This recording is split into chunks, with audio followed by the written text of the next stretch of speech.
Thinking about getting Botox or filler for facial feminization, I can tell you my story about getting it and leave your comments if you have done it as well. So I went to go see a doctor who specializes in using Botox and filler for facial contouring, and he actually has won an award for best facial contouring. So I chose him because I figured he would be the best to do this. I went into the appointment explaining that I was looking to do some facial feminization using Botox and filler.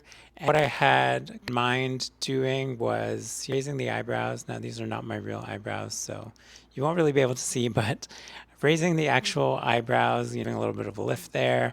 I wanted to talk to him about getting a masseter muscle reduction and maybe even like a chin softening, if what I could do to round out the face, and even potentially a non-surgical rhinoplasty. What he mentioned was that with the masseter muscle, that actually holds up a lot of your skin here, and so you have to be careful with that one just because as you get older, so maybe it doesn't matter so much if you're younger, but as you get older, if your skin starts to sag and your masseter muscle is too reduced, then you could actually look older because your skin sags too much. He said to be careful about that one. And so he actually checked my masseter muscles, and he said that they're actually not that big, and in his opinion, it wasn't worth it to try and reduce the masseter muscle because the negative side effects could outweigh whatever positive effects I would get from doing it. So I didn't do the masseter muscle reduction.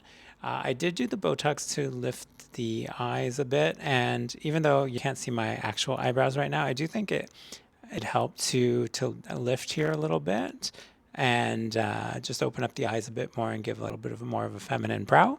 So I'm happy about that. We talked a little bit about filler as well, but since I'm just going to be starting hormones this month, he said that I should wait a little bit because hormones can change your face too, and you don't want to necessarily put filler in before your final face shape is known, or you put it in and then your face changes and then maybe it doesn't look good anymore. So we decided that with filler to round out the face and soften the face, we're going to wait a little bit for that. After I start hormones, we'll see how the face shapes out and then go from there.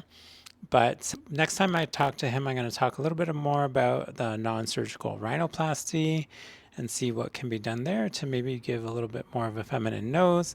But I think with that as well, with hormones, the nose sometimes gets smaller because of the effect that the estrogen has on the cartilage, making the cartilage shrink a little bit. So I think I'll wait for that too, just to figure out what's happening there. And in the meantime, just stick with the Botox to lift the brow. And I will talk to him a little bit about the chin too and what can be done there. And I'll probably do some lip filler too. Different options, what you can do to feminize your face with Botox and filler. I think it's a good option over surgery if you're looking for something that is not invasive and not permanent. You just want to try something out. The downside is, of course, that you have to get it more often. Obviously, you do a surgery and it's done one time.